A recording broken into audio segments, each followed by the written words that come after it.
Hello friends, welcome to coaching वाला। I hope आप बहुत अच्छे होंगे। हम पैट के प्रैक्टिस सेट कर रहे थे, तो प्रैक्टिस सेट में हमने यहाँ पर प्रैक्टिस सेट 1 का हमने फर्स्ट सेक्शन कंप्लीट किया था। तो उसमें हमने केवल 10 क्वेश्चंस लिए थे, ठीक है। तो यहाँ पर हम प्रैक्टिस सेट 1 का ही हमने यहाँ पर एक पार्ट और बना दिया, तो 1A हो गया यहाँ पर। इसमें हम 20 क्वेश्चन करेंगे, ओके। तो 10 क्वेश्चन पहले वाले पार्ट में और 20 क्वेश्चन इस वाले पार्ट में हम कंप्लीट कर रहे हैं। तो इसी तरीके से अलग अलग सेक्शंस में हम 100 क्वेश्चन कंप्लीट करेंगे एक पेपर का, ओके। तो हम स्टार्ट करते हैं। हम पहला क्वेश्चन यहाँ पर, निम्नलिखित में से किस आय को राष्ट्रीय आय की गणना में शामिल नहीं किया जाएगा। तो किस आय को राष्ट्रीय आय की गणना में शामिल नहीं किया जाएगा, तो यहाँ पर होगा ऑप्शन बी, शेयरों की बिक्री से हुई व्यक्तिगत आय। तो शेयरों की बिक्री से हुई व्यक्तिगत आय को राष्ट्रीय आय में इसको शामिल नहीं किया जाता है, ओके। तो क्वेश्चन नंबर 12 देखेंगे यहाँ पर, पंचायती राज व्यवस्था में पंचायत समिति का गठन किस स्तर पर किया जाता है। तो पंचायत समिति का जो गठन होता है वो ब्लॉक स्तर पर होता है, ठीक है। आपने देखा होगा कि जब ग्राम पंचायत के इलेक्शन होते हैं तो वहाँ पर एक जो आपकी जो पंचायत है, आपकी जो ग्राम पंचायत है, वहाँ का इलेक्शन, और दूसरा ब्लॉक स्तर पर भी एक इलेक्शन होता है जिसको पंचायत, ग्राम पंचायत या पंचायत समिति या फिर नगर पंचायत भी कहते हैं, ओके। तो यहाँ पर पंचायत समिति दिया हुआ है, तो पंचायत समिति ब्लॉक स्तर पर होता है, ठीक है, जिसमें जो मेंबर्स होते हैं ब्लॉक मेंबर, उनको चुना जाता है। तो वही ब्लॉक मेंबर जाकर के फिर ब्लॉक प्रमुख को चुनते हैं, ओके। तो हम आगे चलेंगे क्वेश्चन नंबर 13 पर, हिमालय का तीसरा सबसे बड़ा शिखर कौन सा है। तो तीसरा सबसे बड़ा जो शिखर है वो माउंट कंचनजंगा है, ओके। तो माउंट कंचनजंगा, फर्स्ट वाला तो आपको पता होगा कि माउंट एवरेस्ट है, फर्स्ट वाला माउंट एवरेस्ट है, और सेकेंड वाला माउंट गॉडविन ऑस्टिन K2 है, ठीक है, और तीसरा वाला आपका माउंट कंचनजंगा है, ओके। क्वेश्चन नंबर 14, मनुष्य में पित्त का उत्पादन किस अंग में होता है। तो पित्त का उत्पादन आपका पित्ताशय में होता है, ठीक है, पित्ताशय में होता है। क्वेश्चन नंबर 15 पर चलेंगे, राष्ट्रीय मानव अधिकार आयोग भारत में कब स्थापित हुआ था। तो राष्ट्रीय मानव अधिकार आयोग भारत में 12 अक्टूबर 1993 को स्थापित किया गया था, ओके। तो क्वेश्चन नंबर 16 पर चलते हैं, निम्नलिखित रोगों में से कौन सा रोग फफूंद के कारण होता है, फंगस के कारण होता है। तो फंगस के कारण जो होता है वो आपका दाद होता है, ठीक है, जो दाद होता है ना, वो होता है आपका फंगस के कारण, फफूंद के कारण।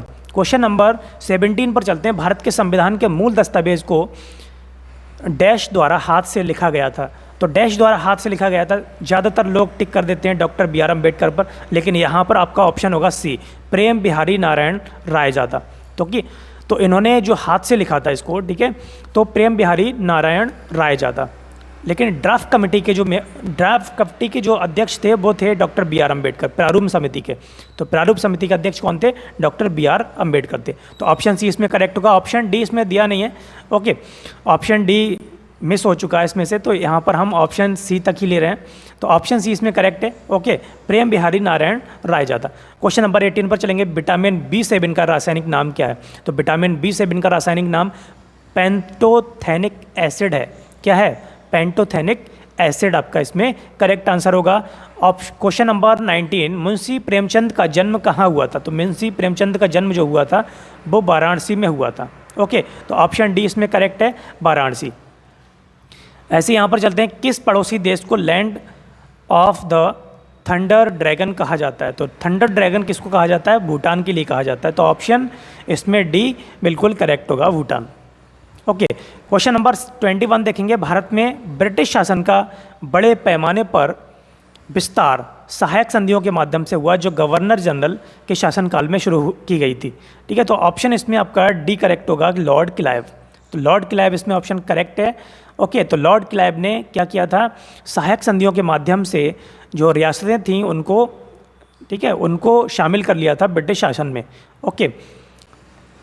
आगे चलेंगे, क्वेश्चन नंबर 22, गुरु गोबिंद सिंह की मृत्यु के बाद गुरु की संस्था समाप्त हो गई और सिखों का नेतृत्व उनके विश्वसनीय शिष्य द्वारा को सौंप दिया गया। तो कौन थे इनके शिष्य, ये थे बंदा बहादुर, ओके। तो ऑप्शन बी इसमें करेक्ट होगा, बंदा बहादुर, ओके। क्वेश्चन नंबर 23 पर चलते हैं, रविंद्रनाथ टैगोर ने अपनी नाइटहुड की उपाधि को के विरोध में छोड़ दिया। तो इन्होंने नाइटहुड की जो उपाधि मिली थी इन्होंने छोड़ दिया था, किसकी वजह से, जलियांवाला बाग नरसंहार की वजह से इन्होंने इसको छोड़ दिया था, ओके। नाइटहुड की उपाधि को इन्होंने वापस कर दिया था। आगे देखेंगे यहाँ पर क्वेश्चन नंबर 24, भारत की सबसे बड़ी मीठे पानी की झील कौन सी है। तो मीठे पानी की झील सबसे बड़ी जो है वो आपकी बूलर झील है, और बुलर झील कहाँ पर है, ये कश्मीर में है, ठीक है नहीं, कश्मीर में है, ठीक है। और लोकटक झील आपकी देखेंगे तो यहाँ पर ये मणिपुर में है, मणिपुर में है। डल झील भी कहाँ पर है, कश्मीर में है, ठीक है, कश्मीर। चिल्का झील उड़ीसा में है,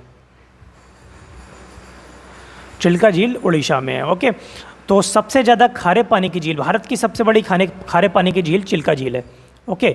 सबसे बड़ी खारे पानी की झील चिल्का झील है और सबसे बड़ी मीठे पानी की झील बुलर झील है, ओके। तो ऑप्शन डी इसमें करेक्ट है। क्वेश्चन नंबर 25 देखेंगे। महाराजा सवाई जय सिंह द्वितीय ने डैश में एक खगोलीय वेधशाला स्थापित की। तो खगोलीय वेधशाला इन्होंने स्थापित की थी उज्जैन में, तो ऑप्शन ए इसमें करेक्ट होगा, उज्जैन, ओके। क्वेश्चन नंबर 26 पर चलते हैं। 2011 की जनगणना के अनुसार उत्तर प्रदेश के किस जिले की जनसंख्या सबसे ज़्यादा है? तो सबसे ज़्यादा जनसंख्या है प्रयागराज की, ओके। तो प्रयागराज इसमें ऑप्शन करेक्ट होगा, ऑप्शन सी प्रयागराज। 27 में देखेंगे, निम्नलिखित में से किस रियासत ने 1947 में पाकिस्तान में मिलने की घोषणा की थी, लेकिन बाद में जनमत संग्रह के बाद इसे भारत में शामिल होने के लिए मजबूर होना पड़ा? तो ऑप्शन बी इसमें करेक्ट होगा, जूनागढ़, ओके। तो जनमत संग्रह के आधार पर दो रियासतों को मिलाया गया था, एक जूनागढ़ और दूसरा हैदराबाद, ओके। लेकिन इसमें से जूनागढ़ जो था यहाँ पर ऑप्शन करेक्ट होगा, ऑप्शन बी जूनागढ़, क्योंकि यहाँ पर हैदराबाद नहीं दिया है, ओके। तो आगे देखेंगे 28। निम्नलिखित भारतीय राज्यों में से किस में से कर्क रेखा नहीं गुजरती है? तो कर्क रेखा कहाँ से नहीं गुजरती है? तो यहाँ पर देखेंगे राजस्थान, त्रिपुरा, मिजोरम। देखिए यहाँ से देख सकते हैं गुजरात, राजस्थान, ठीक है, गुजरात, राजस्थान, मध्य प्रदेश,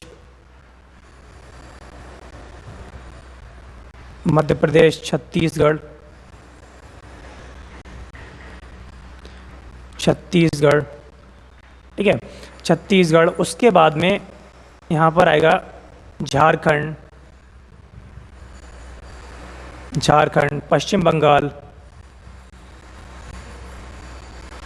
ठीक है, पश्चिम बंगाल, त्रिपुरा, मिजोरम, ओके।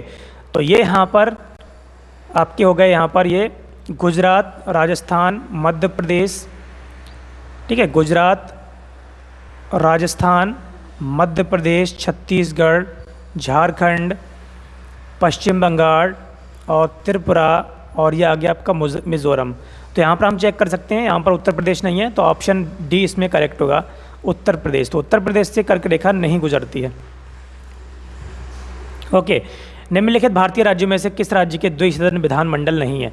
तो द्विसदन विधानमंडल यहाँ पर देखेंगे तो उत्तर प्रदेश में है, कर्नाटक में भी है, लेकिन जम्मू कश्मीर में और यहाँ पर सी तमिलनाडु में नहीं है। तो ऑप्शन सी और बी दोनों ही हो सकते हैं यहाँ पर, ठीक है, ऑप्शन बी और सी दोनों ही हो सकते हैं।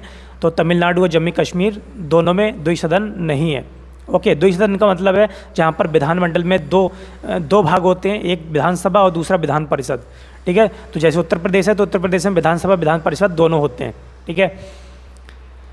क्वेश्चन नंबर 30 देखेंगे। भारत की संविधान सभा की संघ शक्ति समिति के अध्यक्ष कौन थे? तो संघ समिति के अध्यक्ष जो थे वो थे जवाहरलाल नेहरू। तो ऑप्शन डी इसमें करेक्ट होगा, जवाहरलाल नेहरू, ओके। जवाहरलाल नेहरू यहाँ पे करेक्ट आंसर होगा, ओके। अगर वीडियो अच्छी लगी हो तो लाइक करें, शेयर करें, कमेंट करें और चैनल को सब्सक्राइब करें। और इसी तरीके की वीडियो देखने के लिए हमारे चैनल को सब्सक्राइब कर लें, जिससे कि आपको नए वीडियोज़ के नोटिफिकेशन मिलते रहें। Thank you very much.